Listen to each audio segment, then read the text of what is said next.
首先，非常感谢瓦西议长的邀请，来到马绍尔群岛民意的最高殿堂，跟各位好朋友见面。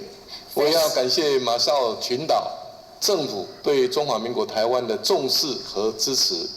今年1月，我当选总统后不久，就与海尼总统通话。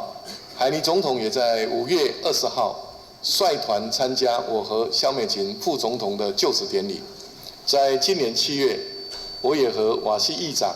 以及亚丁主席、海尼主席、罗亚克参议员等访团成员见面，再次见证了两国坚实的伙伴关系。今天我来到马绍尔群岛，更深深感受到我们两国共享着广阔的太平洋、丰富的南岛文化，更共同怀抱自由民主的价值，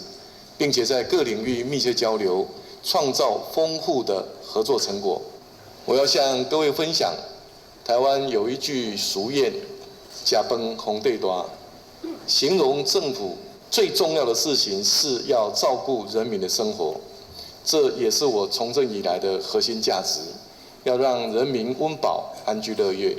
多年来，台湾的技术团在马绍尔群团协助开设园艺、畜牧等训练课程，并且推动营养计划以及食农教育。明年我们也将协助建制猪只屠宰场，进一步提升马绍尔的粮食安全。这些计划都是台湾诚心诚意跟马绍尔群岛各界共同落实对人民的照顾。在这一次的访问，我们两国将共同见证马九楼医院的人工智慧暨远距医疗中心落成启用。这个中心将成为智慧医疗的示范点。未来马绍尔群岛政府大楼兴建完成后，更将成为9楼市中心的新地标。这些建设都是两国情谊的象征，促进交流，也让人民获得更好的照顾和服务。此外，台湾和马绍尔群岛都是海洋国家，我们深刻体会航运连结的重要性，也了解到马绍尔航空面临飞机老旧的问题。因此，在海尼总统、康仁德外长以及瓦斯议长的积极推动下，台湾很乐意提供马绍尔群岛优惠贷款，为马绍尔航空采购全新的飞航，来改善在地的航空服务，照顾民众。台湾和马绍尔群岛相互扶持，也共同面对挑战。我非常敬佩马绍尔群岛在气候变迁这个重大议题扮演积极的角色。去年，我们两国完成签署台马气候变迁调适应变基金。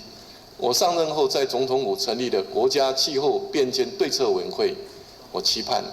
台湾和马绍尔群岛能够持续交流经验，携手因应气候变迁的挑战。出外靠朋友是另一句台湾重要的俗谚。长期以来，马绍尔群岛国会和政府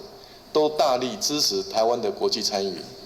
我要代表台湾人民诚挚感谢各位好朋友的支持，